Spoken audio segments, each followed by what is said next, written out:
Los objetos se mueven con velocidad constante en línea recta cuando no actúa sobre ellos un agente exterior. Este principio fundamental se llama la ley de inercia. Hoy vamos a hablar un poco de Galileo. ¿Por qué llamaremos a los italianos de una determinada época por su nombre de pila como si fueran muy amigos nuestros? Y no solo a Galileo, también a Dante, Leonardo, Rafael. Es curioso. Les decía que hoy vamos a hablar un poco de nuestro buen amigo Galileo Galilei. Aquí vemos un retrato suyo sacado de uno de su época a partir de un relieve de madera.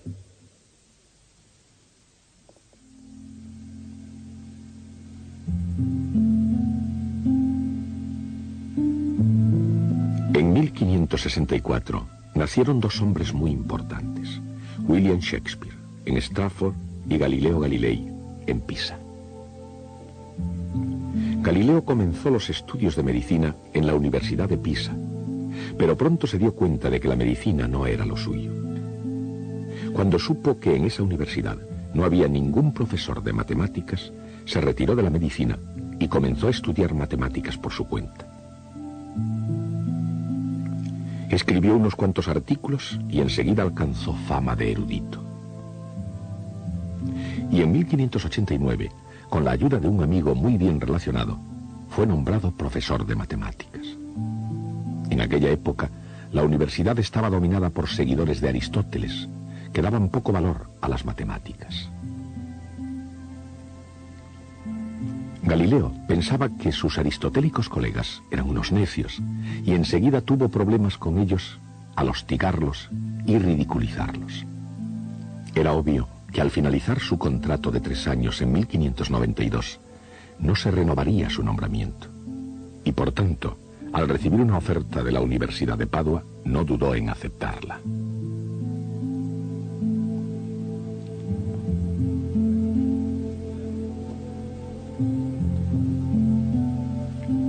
En Padua explicó la geometría de Euclides, la astronomía de Ptolomeo y la mecánica de Aristóteles.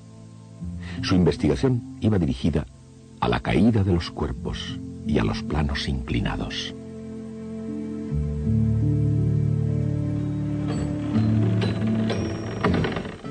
En 1610, Galileo llevó a cabo, posiblemente, el mayor juego de manos académico de todos los tiempos. Un pulidor de lentes holandés, llamado Hans Litteri, había descubierto un extraordinario aparato, el telescopio. Cuando Galileo se enteró de ello, pensó de inmediato cómo podría funcionar aquello. Hizo sus propios planos y construyó un anteojo que aumentaba la imagen aproximadamente 9 veces. Convocó entonces a los grandes de la ciudad de Venecia para una demostración en la famosa torre de la plaza de San Marcos. Y les dijo: contemplen el horizonte con este aparato. Con él se puede ver un barco que se aproxima a la costa 2 horas antes de lo que se vería con una vista de lince. Para una potencia marítima como Venecia, aquel aparato era absolutamente esencial. Galileo nunca pretendió haber inventado el telescopio, pero tampoco se tomó la molestia de desmentirlo. Los grandes de la ciudad, muy impresionados, aseguraron a Galileo mediante un buen salario una vida acomodada. Y 2 meses después, modelos del telescopio de Galileo se vendían por las calles de Venecia como un juguete para los niños. Galileo aseguró financieramente su porvenir vendiendo a los grandes de la ciudad un juguete para niños.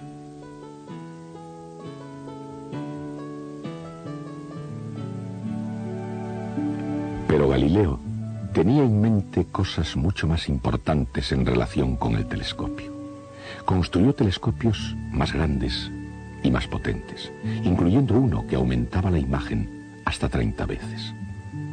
2 de ellos están actualmente expuestos en el Museo de Historia de la Ciencia de Florencia.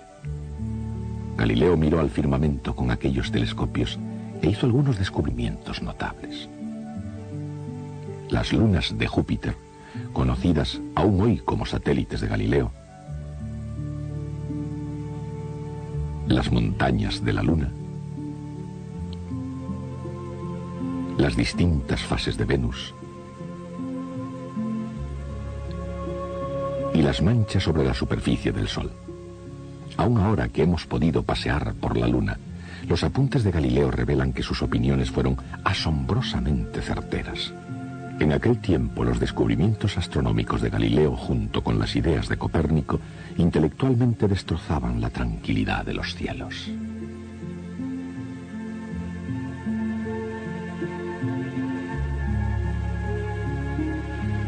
Cualquiera que se atreviese a mirar por el telescopio de Galileo, lo que vería sería el comienzo del fin de las ideas de Aristóteles y Ptolomeo sobre el mundo, y el comienzo de un sinfín de dificultades para Galileo Galilei.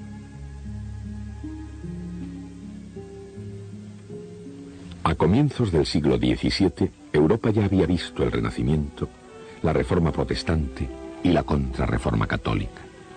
Grandes cambios estaban sacudiendo parte del sistema medieval: religión, arte, literatura, música, matemáticas y otras ciencias, pero sobre todo la astronomía.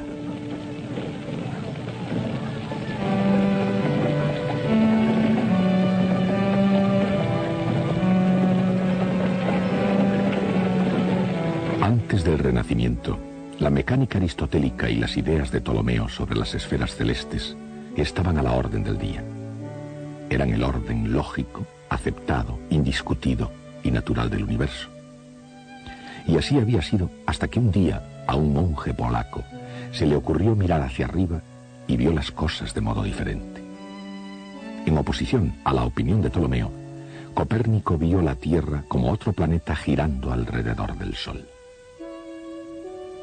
En el seno de la Iglesia Católica, algunos vieron el sistema de Copérnico como una amenaza. Les parecía, al igual que la propia herejía protestante, un desafío a la autoridad absoluta del Vaticano. Pero no obstante, la Iglesia tardó 75 años en dar a conocer su plena desaprobación. Y entre tanto, tenía un problema mucho más próximo a ella que el Sol. Católicos y protestantes se enzarzaron en una guerra por el verdadero espíritu de Europa. Copérnico, como Lutero, dudó de la interpretación que la Iglesia daba a la Sagrada Escritura. Pero por otra parte, el sistema de Copérnico también desafiaba el más elemental sentido común.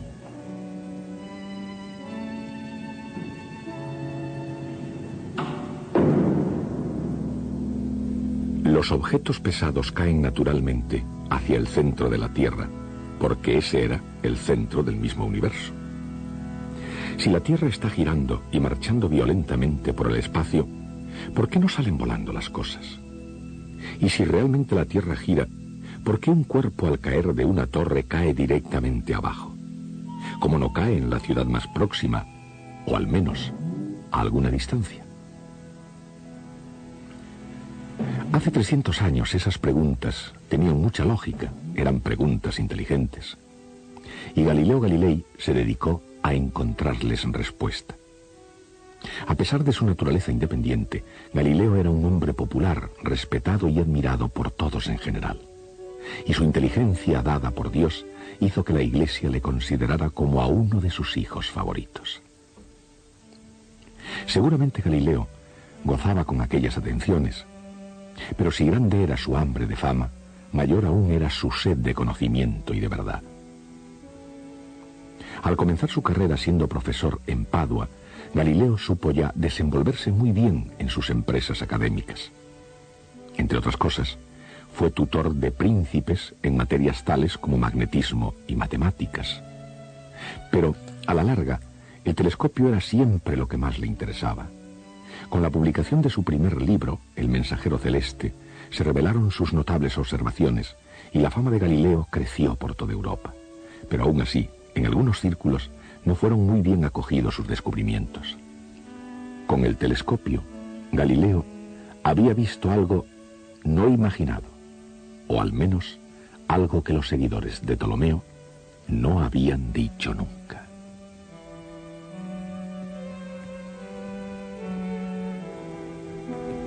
Las lunas de Júpiter parecían demostrar que la Tierra no era el centro de todo el movimiento celeste.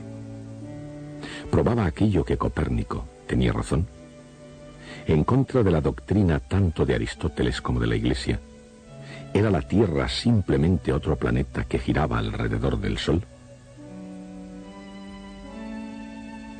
Si aquello era cierto, se mantenía la pregunta: ¿por qué no rueda todo hacia afuera? La opinión de Aristóteles era que todo tenía un lugar propio según su naturaleza, al cual tendía a volver, y el propio sentido común parecía confirmar aquellas ideas de reposo y movimiento absolutos. Y basándose en experiencias cotidianas, ¿cómo podía pensarse seriamente que la Tierra estuviera lanzada violentamente por el espacio? Para Galileo, una cosa fue criticar el punto de vista de Aristóteles, que aún prevalecía, y otra muy distinta demostrar cómo y por qué funcionaban las cosas en el sistema de movimiento planetario de Copérnico.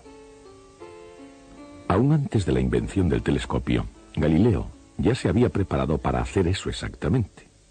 Para poder asentar los fundamentos de su ley de caída de los cuerpos, estuvo observando y midiendo concienzudamente el tiempo que tardaban las bolas en rodar por planos inclinados. Esos experimentos le condujeron también a otra profunda idea, que más tarde se conoció como la ley de inercia. Galileo se dio cuenta de que cuando una bola rodaba hacia abajo por un plano inclinado, después subía por otro plano con cualquier grado de inclinación hasta recuperar su primera altura. Si el segundo plano tenía menos inclinación que el primero, la bola seguía rodando hasta alcanzar la misma altura, a partir de la horizontal, que tenía al empezar a rodar. Cuanto más próxima a la horizontal fuera la inclinación del segundo plano, más lejos llegaba la bola. O sea, que si el plano era perfectamente horizontal y de superficie lisa, la bola no se pararía nunca y continuaría rodando para siempre. Este fue el decisivo experimento que Galileo necesitaba para poder explicar por qué las cosas, incluyendo a sus críticos, podían mantenerse sobre una superficie dando vueltas. Un cuerpo en movimiento horizontal tiende a conservar el movimiento que lleva. En la superficie de la Tierra todas las cosas están en movimiento horizontal, exactamente a la misma velocidad que la propia superficie, y no hay rozamiento que afecte al movimiento de esos cuerpos porque todos se mueven juntos. Con tan espectacular concepción, Galileo derribó el antiguo dogma aristotélico de que era natural a todos los cuerpos tender al reposo. Pero aunque la idea de Galileo fuera muy brillante, no era del todo exacta. Influido aún por la idea platónica del movimiento circular, Galileo pensó que un cuerpo continuaba siempre en movimiento, pero solo horizontalmente, no en línea recta, sino dando vueltas, siguiendo a la superficie de la Tierra. Una generación más tarde, René Descartes puso en orden todo esto, dando a la ley de inercia su última forma. Los objetos en movimiento no tienden por sí mismos hacia el reposo, tienen tendencia a continuar como están hasta que algo se interfiera. Ahora es más fácil de entender que en los tiempos de Galileo. Hoy en día pocos se atreverían a negar que la Tierra gira alrededor del Sol, que el Sol gira alrededor de una esquina de una galaxia, que esa galaxia se mueve sola en un racimo de galaxias, todas marchando a gran velocidad por la inimaginable inmensidad del universo. ¿Cómo se puede encajar la idea de reposo en este gran esquema de cosas? No se puede. Nada en el universo va hacia el reposo. Por el contrario, todo continuará moviéndose como esté, en línea recta y velocidad constante, hasta que algo se interfiera.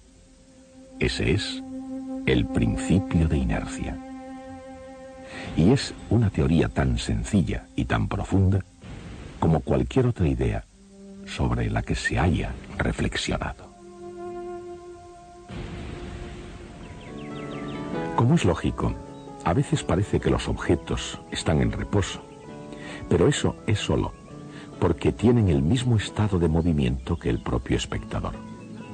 Si un objeto está en reposo o en movimiento, depende completamente del punto de observación, de si el observador se está moviendo a la misma velocidad. No existe el reposo absoluto, no existe el movimiento absoluto. Incluso marchando por el espacio a increíble velocidad en relación con la Luna, con el Sol o con el centro de la galaxia, la tendencia natural de cualquier objeto es la de conservar el movimiento que tiene. En tiempos de Galileo, esta concepción era muy difícil de aceptar. Para un aristotélico, el movimiento de una carreta requiere y tiene una explicación lógica. Si no hubiese algo que tirase o empujase, no se movería.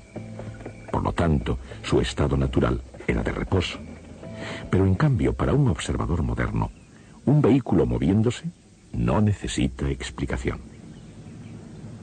Este objeto en movimiento conservará su movimiento hasta que los frenos o alguna otra cosa le lleve a estado de reposo. ¿Y qué pasa con un cuerpo que no se mueve paralelamente a la superficie de la Tierra? ¿Qué pasa con un proyectil que se dispara al aire o una pelota que se deja caer desde una torre? ¿No haría el giro de la Tierra que la pelota cayera detrás?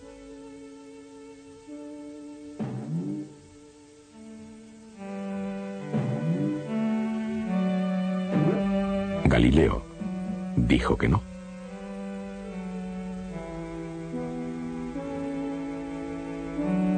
Dijo que la pelota continuaría moviéndose horizontalmente con la Tierra, incluso cuando cae verticalmente hacia su superficie. Esta concepción era muy difícil de entender en tiempos del Renacimiento, así que Galileo ofreció a sus contemporáneos una comparación. Pidió a la gente que pintase una pelota cayendo desde el mástil de un barco en movimiento.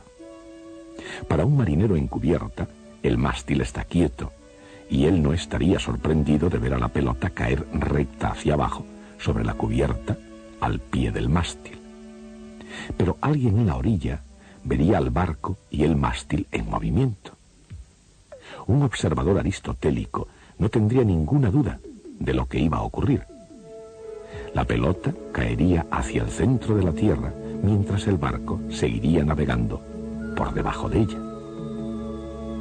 Ese marinero vería caer lanzada la pelota hacia la popa del barco en vez de ir al pie del mástil. Probablemente este experimento no se llevó a cabo nunca en vida de Galileo, pero sus resultados son precisamente lo que él había predicho. La pelota cae recta a lo largo del mástil. La pelota cae a lo largo del mástil porque ambos objetos, pelota y barco, comparten el mismo movimiento inicial. Si no compartieran el mismo movimiento inicial, entonces el resultado sería el que habrían esperado los aristotélicos. Al caer de un mástil en movimiento, la pelota cae en vertical mientras se mueve horizontalmente con el barco. Estos movimientos juntos siguen una trayectoria curva, una parábola. Galileo se dio cuenta de que esos principios originarían el movimiento de cualquier proyectil. Seguirían una curva parabólica en la Tierra o en el mar. Una pelota dejada caer en cualquier parte de la Tierra se comporta lo mismo. Aquí, compartiendo el movimiento horizontal del planeta, cae recta hacia abajo, llegando al suelo, al pie de la torre. En esos términos, Galileo vio y demostró algo nuevo bajo el sol. En 1616, Galileo fue citado a Roma, donde le advirtieron que no debía afirmar ni defender la idea de que la Tierra se movía alrededor de un sol estacionario.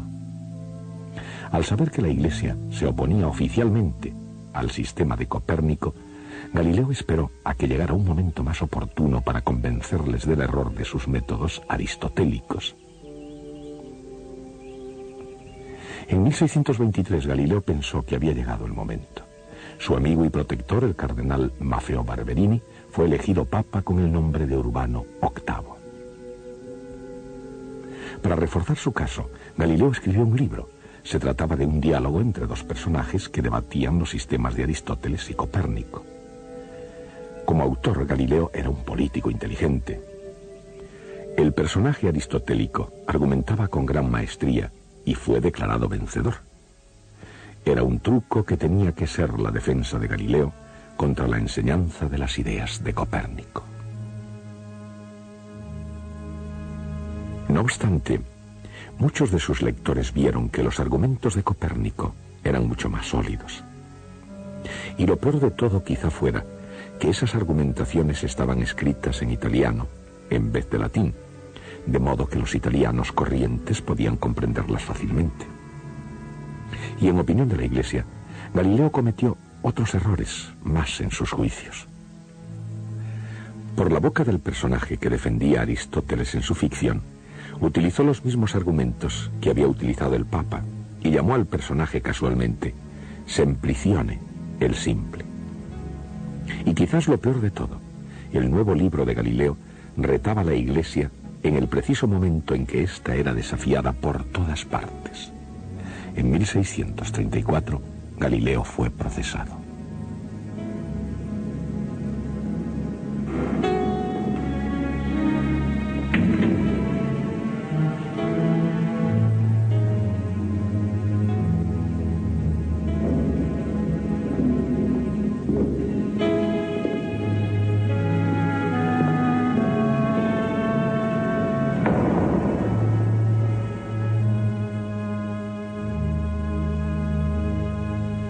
Su fama y prestigio hicieron impensable llegar más allá de amenazarle con la tortura. Pero para Galileo, que entendía mucho de máquinas, aquello fue suficiente. Rechazó públicamente el sistema copernicano de movimiento planetario.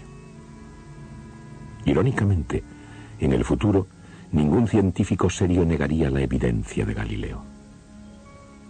El principio de inercia concebido por Galileo y perfeccionado por Descartes, llegó a ser la primera ley de la mecánica de Isaac Newton. En lo que concierne a la Iglesia, con el tiempo, el nombre de Galileo fue rehabilitado. Pero hubo de transcurrir largo tiempo. En fecha tan reciente como 1983, la controversia de Galileo estaba todavía sin resolver. En ese año, 1983, el Papa Juan Pablo II pidió que la discusión entre Galileo y la Iglesia terminase de una vez. Dijo: volvamos ahora nuestra mente hacia una época en la que se había desarrollado una grave incomprensión entre la ciencia y la fe. El resultado de malentendidos y errores, solamente con un humilde y paciente nuevo examen, se han podido ir disipando de forma gradual. La misma Iglesia aprende de la experiencia y con reflexión, y ahora comprende mejor el significado que se debe dar a la libertad de investigación. Pero en aquel tiempo, ni siquiera para un famoso científico, con un imperdonable ego, la humillación pública fue considerada castigo suficiente.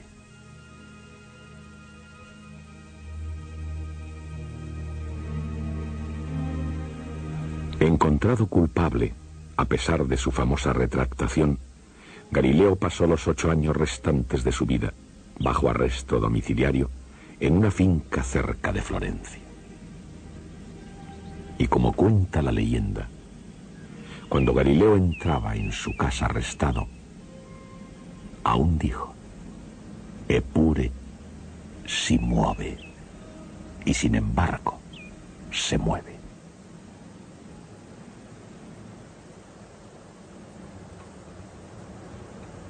Galileo se hizo realmente famoso por sus grandes descubrimientos con ayuda del telescopio. Antes de eso, solo le conocían algunos especialistas, pero después su fama se extendió por toda Europa.